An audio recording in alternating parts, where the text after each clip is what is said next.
басымды ауыртпаш кетшей деген сияқты ондай сөзді бірде бір қолданып көрген жоқпын.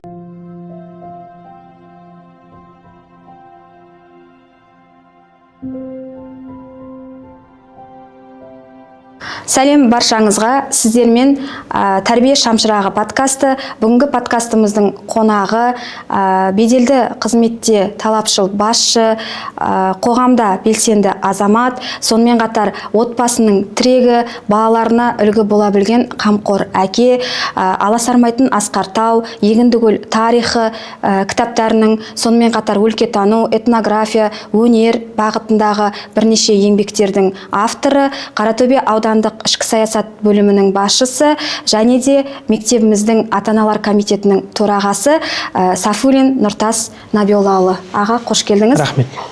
Біздің бұл подкастымыз жалпы отбасы тәрбиесін қадірлеуге, әке мен ананың ұрпақ қалыптастырудағы ұлағатты рөлін ұлықтауға бағытталған. Сондықтан да ойы терең, сөзі орнықты, ұстанымы берік, әке ретінде, қоғам белсендісі ретінде ең алғашқы қонағымыз ретінде сізді шақыруды жөн көрдім. Бұл жерде көп жерде ауданымыздың ішкі тұрақтылығы мен тәртібіне жауапты салада абыройлы қызмет етіп отырсаңыз да, осы абыройлы қызметтерін де жоғары қоятын бұл отбасы құндылығы екенін көп жерде аңғарып жүрмін. Сол себепті сізді осы әке ретінде ұстанымыңызды, бала тәрбиесіндегі жаңағы көзқарасыңыз, сонымен қатар отбасы мен қоғам алдындағы жауапкершілік туралы әңгіме өрбітпекпіз. Шақыртуымызды қабыл алғаныңызға рахмет. Енді алдымен ең алғашқы сұрағымды әке болу сіз үшін нені білдіреді деген сұрақтан бастасам деп отырмын. Әке болу дегенге мен бір сөзбен оны жауапкершілік деп айтар едім. Әрине көптеген анықтама беруге болады. Ол әке болу деген бақыт деп, әке болу деген тағы да айта беруге болады. Бірақ меніңше ол жауапкершілік. Себебі ол отағасы болу деген сөз, болашақ ұрпақты тәрбиелеу деген сөз, болашақ қоғамның өкілдерін тәрбиелеу деген сөз. Сол себепті әке болуды өзім жауапкершілік деп ұғынамын. Ана қазіргі заманның әкесі болу, қазіргі заманда әкеден қандай жаңағы жауапкершілік күтеді қазіргі қоғамда? Қазіргі заманда әке болу деген менің ойымша ол өткен уақыттарменен салыстырған кезде жалпы қазіргі кезең еліміздегі бір жақсы тыныш кезеңдер ғой, негізінде мүмкіндіктері де көп. Қалай деп айтуға болады? Адамның дейтін көңіл бөлу бір нәрсеге, ықыласы болу ең басты қазіргі уақытқа керек нәрсе сол. Ықыласпенен баланы тәрбиелеуге көңіл бөлу, уақыт бөлу, оған соған ой жіберу және нақты іспен айналысу, сөзбен істің қабысуы дейді. Сөз күйінде көп әдемі әңгімені айтуға болады, үйіп төгіп көп уәде беруге болады, бірақ та ол іске аспайтын болса, ол жерде оның құны дейтін ештеңеге тұрмайды деп айтуға болады. Қазір ақпараттың ағында отырған замандамыз ғой. Көп жерде жаңағы үлгі болатын нәрселер айтылады ғой. Әке мынандай болу керек деп, бірақ соның барлығы жаңағы іске келгенде де дұрыс. Кейбір адамдар сол іске келгенде кішкене кемшін болып жатырмыз. Енді мына сіздің әкеңіз туралы жазылған «Әке өнегесі» деген жаңа кітап бар екенін білеміз.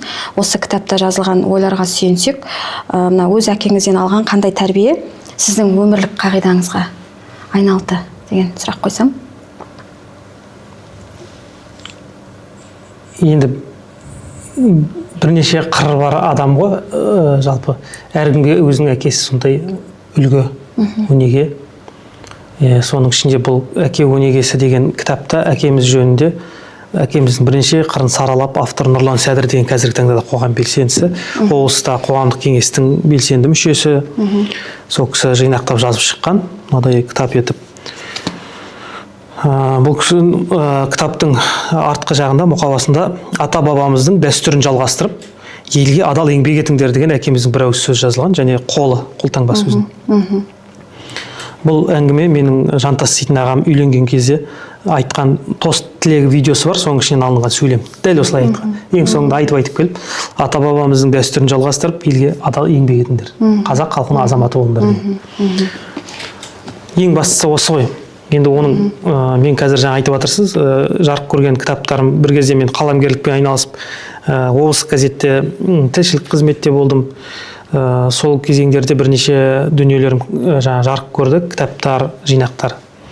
Олардың барлығының өзегінде осы әкеміздің айтқан әңгімелері, рухани тәрбиелері, ұлттық құндылықтарға қатысты жаңа күй өнері, ән өнері, қазақтың дәстүрлі өнері туралы.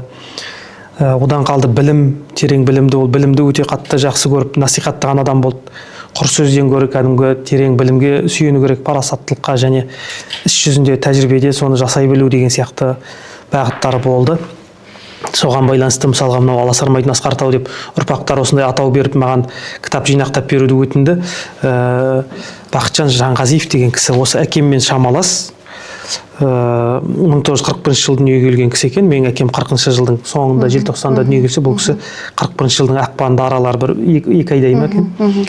Бірақ ұқсас қасиеттері көп.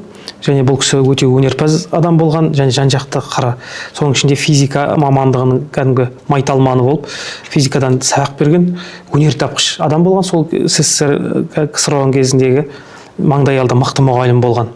Мысалы, осындай бір дүние шықты. Бұл кісінің тек қана жаңағы пәнді игертудегі мықтылығы емес, одан бөлек бойында, өн бойында бүкіл тұнып тұрған ұлттық құндылықтарға деген мықты көзқарасы ол кісінің.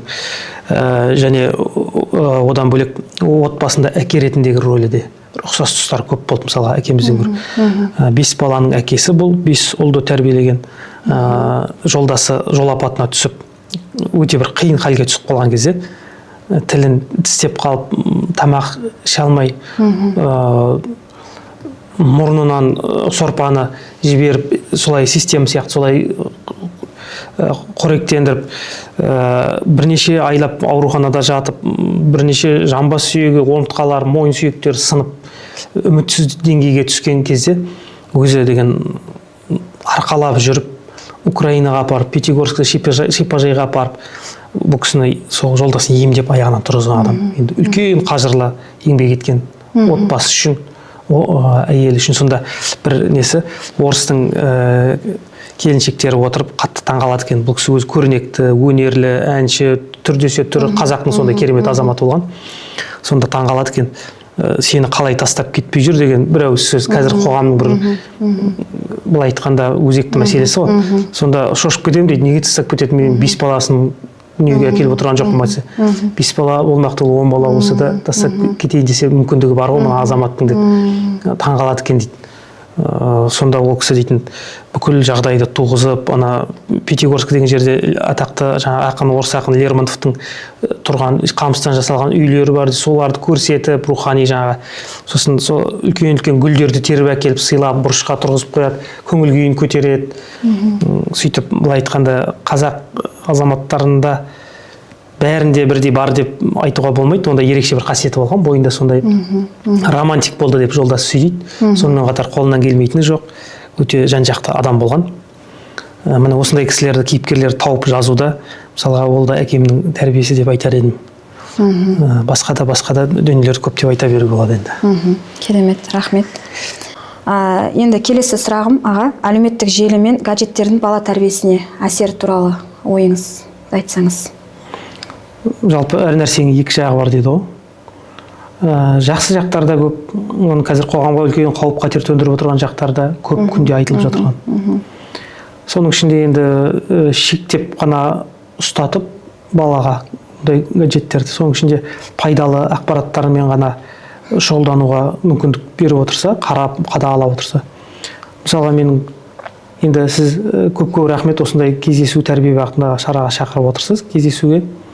Бірақ та менің балаларым әлі кішкентай, сондықтан пәлен деп балалардың жетістігімен мақтану, тағы осындай бір үлкен әңгіме айтуда менің ойымша ертерек сияқты. Дегенменен де жаңа қойған сұрағыңызға, мысалға, менің 1-ші класста оқитын ұлым телефонды ұстайды кейде, онда дуэлинго дейтін бар, соның ішінен шахмат ойнайды.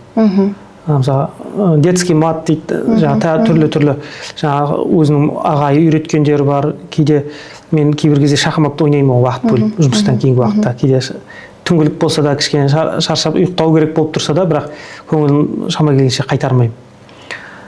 Сосын өзім Фейсбуктан өткен жазда парақтап жатып, Әлжәбірдің атасы деп Қалан Kids деп шығарып жүр Асқар Жұмаділдаев дейтін академик, математик. Сол кісінің балаларға арналған журналдар бар екен, балалардың танымын арттырады. Тек қана математика емес, жаңағы ұлттық құндылықтар бар, оның ішінде әлемдік деңгейдегі қызықты ақпараттар жазылады, ішіне география бәрі енеді деп жарнамасын көріп, ол кісінің де сондай салмақты бір ғалым адам ғой деп, содан Алматыға хабарласып, жаздың мына каникул кезінде балалар жазғы демалыс кезінде сонда өздерін дамытсын деп 80 000 теңге ақша жұмсап сол журналдарға жазылдым. Қазпочта арқылы қазір маған Алматыдан келіп тұрады. Мысалға сол дүниелерді мен осы әлеуметтік желілер арқылы сол құлақтандым да, осы ақпаратын солай қанықтым да, сөйтіп алдырдым. Аз да болса бір пайдасы тиер деген ойменен. Енді басқа да қызықты дүниелер бар ғой. Мысалға менің туған ағам осы өзіміздің ата-бабаларымыздың, өзіміздің жеріміздің тарихына байланысты елге еңбек еткен, қызмет еткен мықты қара күш иелері, білікті, білімді адамдар туралы да әртүрлі жаңағы кітаптарды құрастырып, оны әртүрлі форматта қызықты қазіргі заманға лайықтап құрастырып, оны жаңағы әлеуметтік желіге де орнатып, сол арқылы балалар таныса алатын қылып, көре алатын қылып дүниелер жасап жатыр. Әр нәрсе негізі адамның біздің өзімізге байланысты деп ойлаймыз. Біз қалай қолданамыз. Пышақ деген дүниемен мысалға айтады, көп айтылады, мысалға онымен бір нәрсені бүлдіруге болады, қылмыс жасауға да болады, игілігіңе қарай өзіңе керекті дүниеге де пайдалануға болады деген сияқты.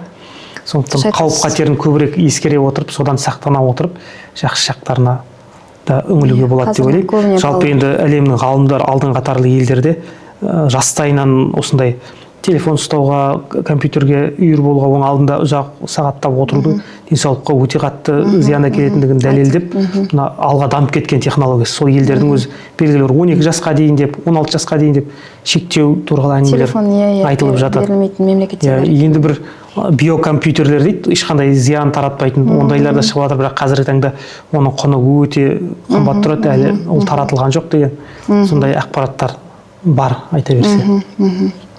Кейбір оқушылар арасында ойындар ойнау, қоңырау уақыттарында кішкене сондай балалар да бар, кейбір балаларда телефонмен ойнайтын. Ойын ойнайтын.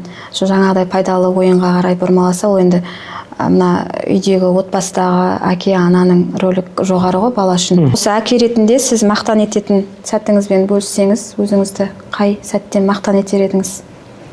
Және балаларыңыз сіздің қай қасиетіңізді үлгі ретінде алып жатыр деп ойлайсыз?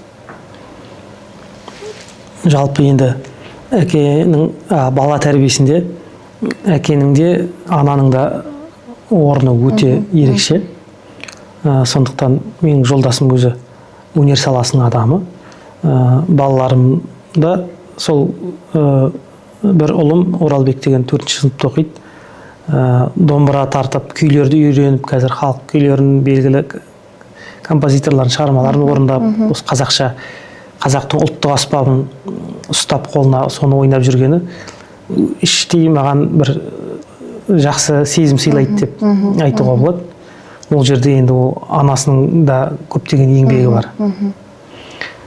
Жалпы мен мысалға барынша біздің тырысатынымыз отбасында мысалға ешқандай ішімдік еш уақытта қолданылмайды.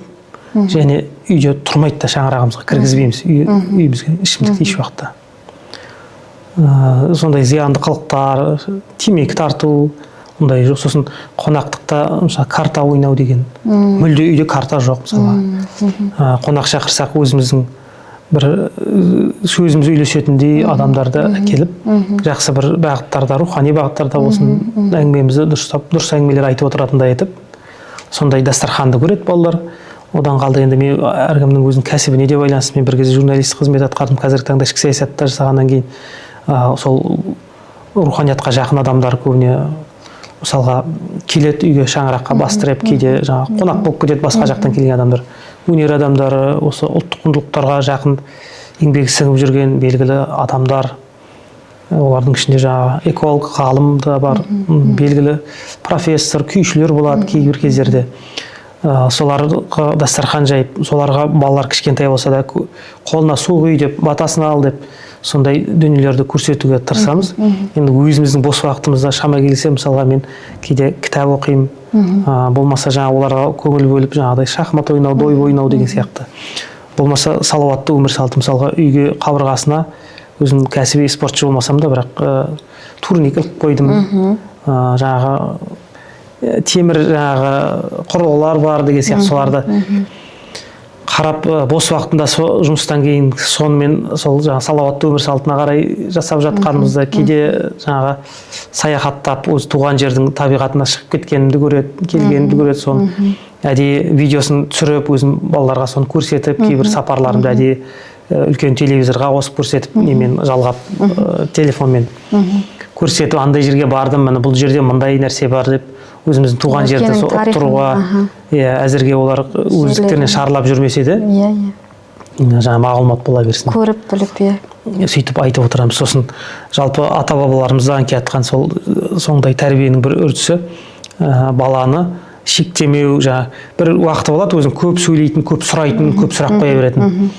Мен мысалға өзім осы уақытқа шейін басымды ауыртпаш кетші деген сияқты ондай сөзді бірде бір қолданып көрген жоқпын.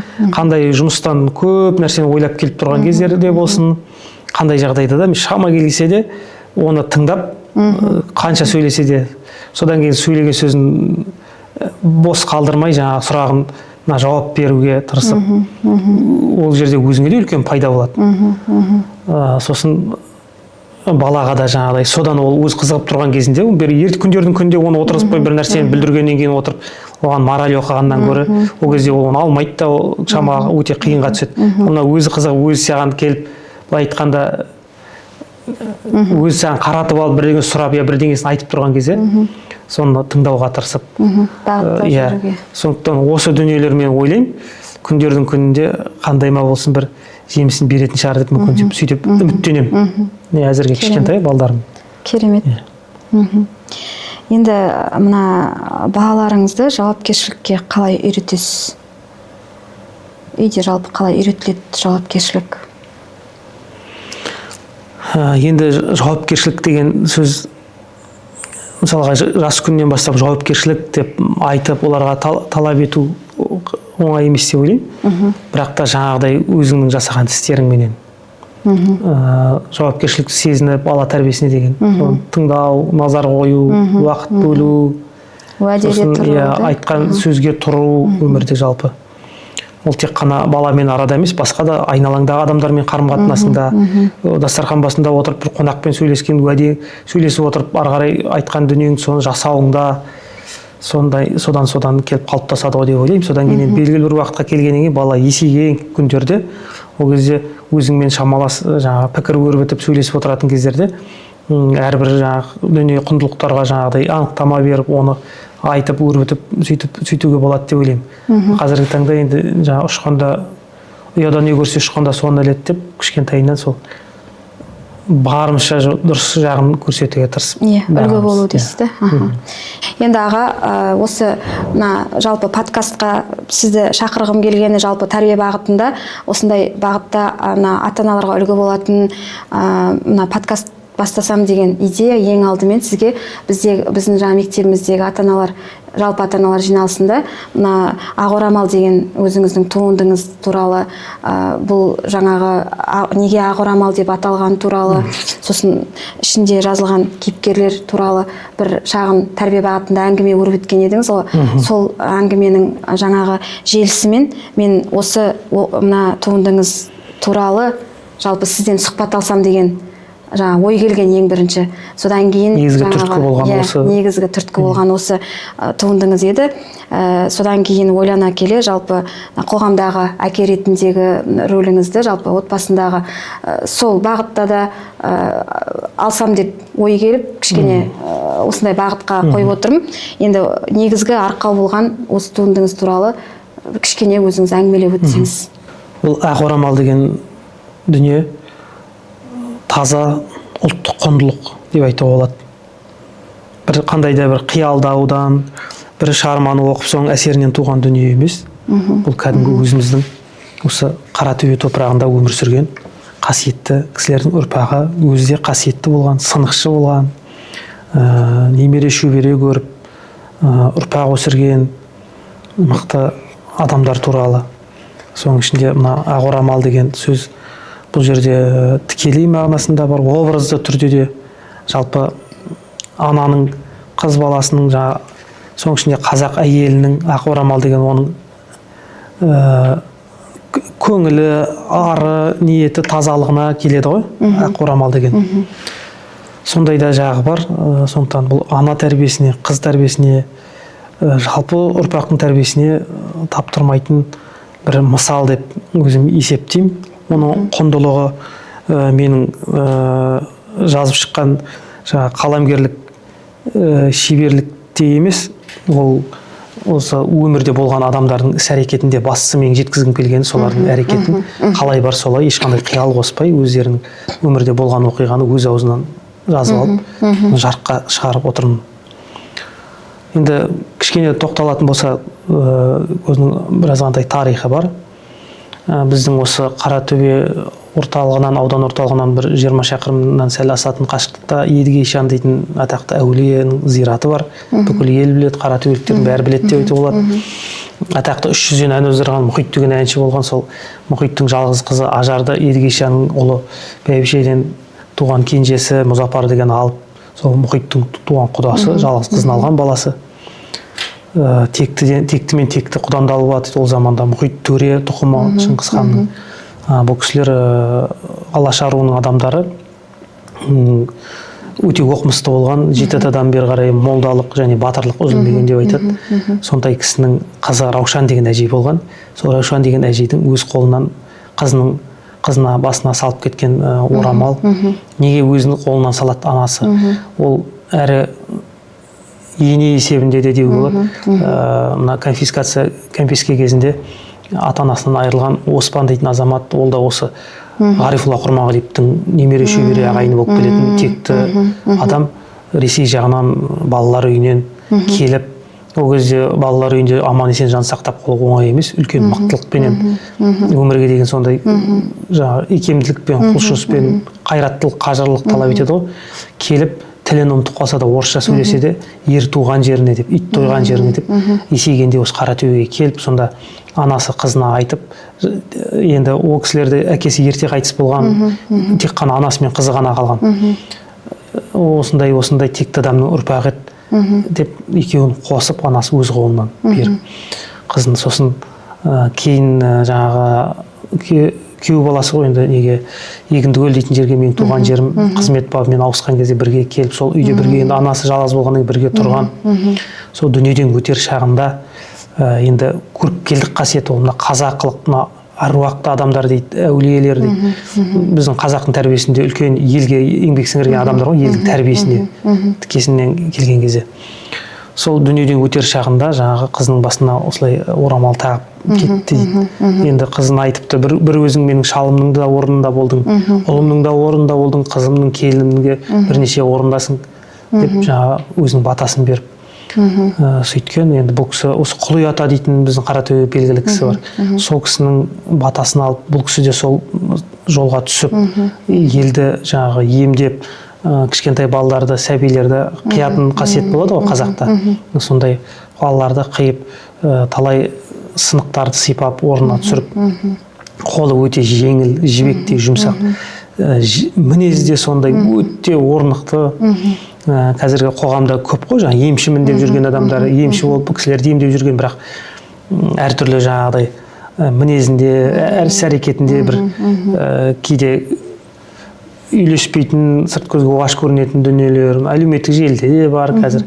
Бірақ ол кісі өте парасатты сондай адам болды. Кәдімгі нағыз менің өзіме, мысалы біздің ата-бабаның жолы, ақ жолы, бұрынғы қазақтың дәстүрлі ислам жолы деген дүниелерді мысалға елестететін осындай тұлғалар. Осындай адамның өмірінен жазылған дүние.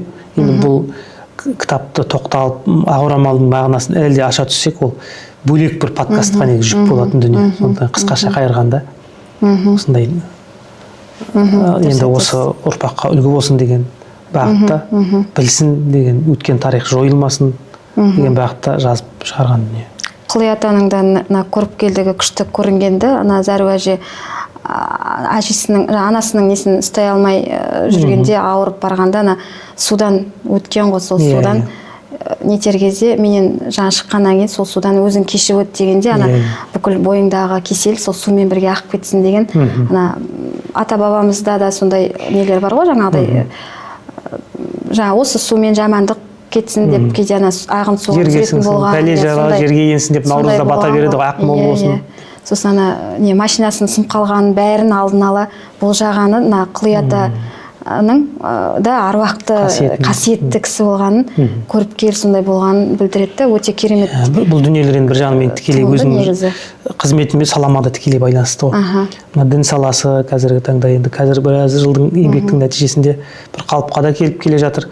Bir кезде бірақ жат діни ағымдар кіріп кетіп, бүкіл ата бабаларымыздың дәстүрін мансұқтайтын ағымдар солар белең алды ғой. Ал бұл кісілер бұрыннан келе жатқан біздің кәдімгі хақ исламның дәстүрлі жолын, қасиетті сондай адамдар болған, таза ұстаған өзінің жолын, дінді де, мына қазақшылығын бәрін бір-біріне ешқандай байланыстырып, толықтай сіңіріп, тазалықты ұстанған адамдар. Қарама-қайшылықсыз біріктіріп ұстаған. Осы кісілерді біз көбірек білсек, көбірек дәріптесек, ой жүгіртсек осы кісілердің қасиетіне, автоматты түрде жаңағыдай кеселдерден аулақ боламыз ғой деген. Туындыны алып оқуға, мысалға. Иә, мен жүрген жерімде шама келсе, мысалға кітапханаларға барсам, осылай сыйлап кетем. Бір-екі данадан әдейі кісілерге оқу үшін. Жаңағы жиналыстан кейін біраз ата-ана жолыққан бізге. Жаңағыдай осы кітапты қайдан сатып алсақ болады деп. Содан кейін біз жаңағыдай айтарымыз тағы да деп дедік. Мен бір ұсыныс айтқым келеді, өте көп деген дана емес, бірақ бір қанша бір 3-4 данасын ба осы гимназия мектебінің балаларын оқып отырған кітапханасына сыйлайын.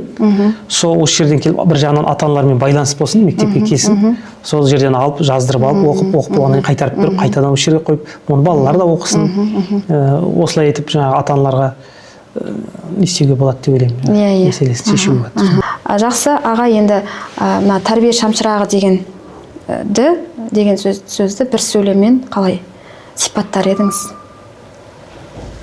Шырақ дейтін ол жанып тұрған жарық қой. Ол нәрсе сөнбеу керек, өшпеу керек. Соны уақыт-уақыттан жалғастырып отыру керек. Тахауи Ахтановтың көршілес Ақтөбе облысынан шыққан тумасы шырағың сөнбесін деген әңгімесі бар. Сондықтан бұл тәрбиені еш уақытта ұмытпау керек, жалғастырып тұру керек. Ата-бабалардың кеткен жақсы тәрбиені ары қарай жалғастырып отыру керек деп, осылай деп оғам. Дұрыс айтасыз, рахмет. Енді бүгінгі әңгімемізден кейін жалпы мына тыңдармандарға, мына біздің ата-аналарымызға бір қорытынды ой қалдырсаңыз, сонымен бүгінгі подкастымызды аяқтасақ. Тыңдарманға, ата-анаға, оқушыға, бәріне де айтатын нәрсе, тосыннан бір өмірлік тәжірибемден болған мынадай деп айтпаймын. Еңбек бәрін жеңбек дейтін бір қазақтың бұрыннан келатқан сөзі бар. Еңбектену керек. Сосын көп нәрсе өзімізге байланысты. Тек айналада болып жатқан нәрсені қандай бағытта біз қабылдаймыз, соған байланысты. Сол дұрыс бағытынан қабылдап үйрену керек. Реалист дейді, өмірге солай жаңағы не былай қиялдап кетпей, не былай қатты жаңағы негативті нелерге түсіп кетпей, сол қайткенде де мына қазақтың ертегілерінде үлкен қиындықты басына салады да, сосын ең соңында бәрін жеңіп келіп, сөйтіп барша мұратына жетіпті деп аяқталады ғой. Бұның бәрі тегін емес. Енді осы жерде сәл құйттай айтып кетуіме болады. Мысалға мына бала тәрбиесінің бір мықты жері, мен қазір оның бір жақсы жерін көріп жатырмын. Осында қызым жаңағы Айша деген 6-шы сыныпта оқиды. Оқырман отбасы деген оқитын бұл бірінші кітаптардың тізімін берді. Оның ішінде біразын мен өзім оқып тастаған болған дейін бала кезімде, кейбірін мүлде оқымағанмын. Сол мүлде оқымаған кітаптармен таныстым соның арқасында. Соның ішінде қазақ ертегілері бар екен, кезінде оқыдық. Бірақ қазір көптеген мынадай бір ой айтылады, осындай ұғым бар. Бала кезінде оқып тастау керек ертекті, бала күнінде бойына сіңіріп тастау керек деп көп айтылады. Ал шын мәнінде ол ертек деген ол баланың ермегі емес. Ертек деген біздің дана бабаларымыздың өмір туралы айтып кеткен, бүкіл асылын соның ішіне сыйғызып, мақсат, мұрат. Біздер өскен кезде сол ертек туралы ұмытып кеткеннен кейін адамдар, үлкен адамдар өзінің данышпандысынып, әрбір жерде кейде елді бүлдіретін бір дұрыс емес болмайтын әрекеттер соның кесірінен болады. Ертекте бәрі айқын, мақсат айқын. Адам сол жолда бүкіл қиындықты басынан кешіріп, мойымай, сынбай, соңында мұратына жетеді. Сол ертектегі кейіпкерлерге қарап отырсақ, адамның өмірінде кездесетін әртүрлі кейіпкерлер, әртүрлі кедергілер сол ертекке ұқсайды. Соны қарап, сол кейіпкері сияқты дұрыс жолды таңдай біліп ішінен өмірдің қай жағдайда да оны жеңе білсе, әртүрлі әлемге түсіп кетеді ертекте. Мына әлемге, бұрынғы әлемге, өткен соның ішінен бәрінен дұрыс жолды таңдап өтеді. Мына осы қызымның арқасында мен өзім іштей қызыма рахмет айтамын, себебі сол ата-ана ретінде осы кітаптар қазіргі таңда мен соңғы кездегі бір әдетімді айтайын, жатарда бір 2 ертек, 3 ертек оқып жататын болдым, қазақ ертегілерін. Білетін сияқтымыз Ертөстік, жаңағы Керқұлатты Кендебай, жерден шыққан Желім батыр, тағы көп қой, Алтын Сақа. Соларды қарап отырсақ өте көркемдігінен бұрын мағынасы өте терең екен. Одан бөлек мың бір түн, шығыс ертегілері, соның бәрін мен қоғамға негізі насихаттау керек деп ойлаймын. Ата-аналар оқу керек оны. Ол біріншіден балаларына айтып бере алатын болады. Екіншіден өздері қазіргі есейген шағында олар басқаша ой қорытады, басқаша үлгі алады одан. Қоғам тазаланады, ізгіленеді дер едім. Өзім жеке бала тәрбиесіне қатысты әңгіме болып отқаннан кейін кішкене сәл кеңірек айтып отқан. Өте күшті кеңесіңізге рахмет. Рахмет. Енді бүгінгі подкастымыздың жалпы мақсатына жеттік деп ойлаймын. Айтылатын дүниелер енді өте көп, сізден тыңдағымыз келген дүниелер өте көп, бірақ енді уақыттың кішкене тығыздығы бар. Бірақ осы көрген жаңағы көрерменге ой түйетіндей түйінді бір мағыналы подкаст болды деп ойлаймын. Рахмет.